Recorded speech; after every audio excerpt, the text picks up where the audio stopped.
Imagine a master architect constructing a cathedral not of stone and stained glass, but of longing.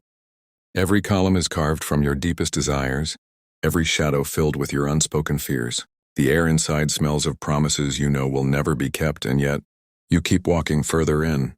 That is how lust works, not as an accident, not as a fleeting spark, but as a carefully structured, psychological space built inside you. Lust is not just sexual. Before we go further, we need to strip away the narrow definition.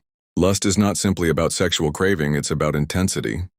It's the burning urge for more of something, more beauty, more attention, more power, more pleasure. Sexual lust is simply the most obvious mask it wears, because biology has primed it to have the loudest voice in our minds. But underneath, lust is a universal pattern, the endless pull towards what we imagine will complete us, the psychological blueprint. Lust feeds on three architectural pillars: the scarcity. We desire what we believe is rare. The less we think we can have it, the more we obsess over it. Scarcity fuels urgency, and urgency overrides reason. 2. Novelty. The human brain is wired to notice change. A new face, a new body, a new thrill, each one triggers dopamine release, the chemical paycheck that keeps us chasing. 3. Projection. We don't lust after the thing itself. We lust after the fantasy of what it will do for us. We project our unmet needs, wounds, and dreams onto an object or person, turning them into an illusion we can't resist.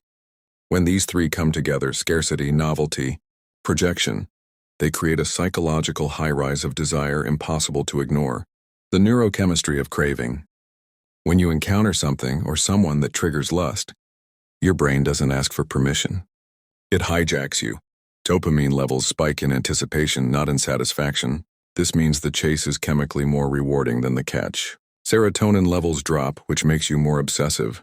Your prefrontal cortex, the rational part of your brain, goes temporarily offline. This isn't weakness, it's biology. The system is ancient, designed for survival. But in the modern world, it's exploited for profit, control, and distraction. Lust as a tool of manipulation.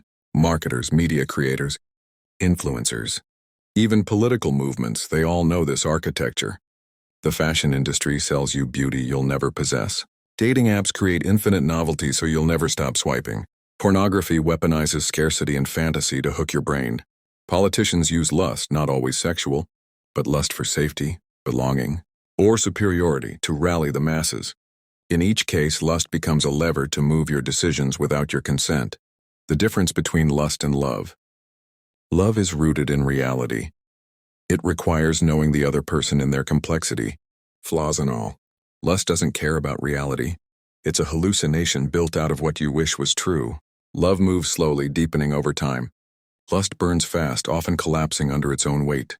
The tragedy is that many mistake lust for love and build their lives on foundations that were never solid. How lust bypasses the mind. Think of lust as a skilled thief. It doesn't argue with your rational mind, it walks right past it. This is why people in the grip of lust will make choices they know are destructive. They'll risk careers, marriages, reputations, even their health. In those moments, logic is not gone, it's just irrelevant. The emotional storm drowns it out. Ancient warnings. Every ancient wisdom tradition has spoken about lust, often with cautionary parables. In Buddhism, lust is a form of tanha, craving that keeps you trapped in the cycle of suffering. In Christianity, lust is listed among the deadly sins, not because desire is inherently evil, but because unchecked desire consumes the soul.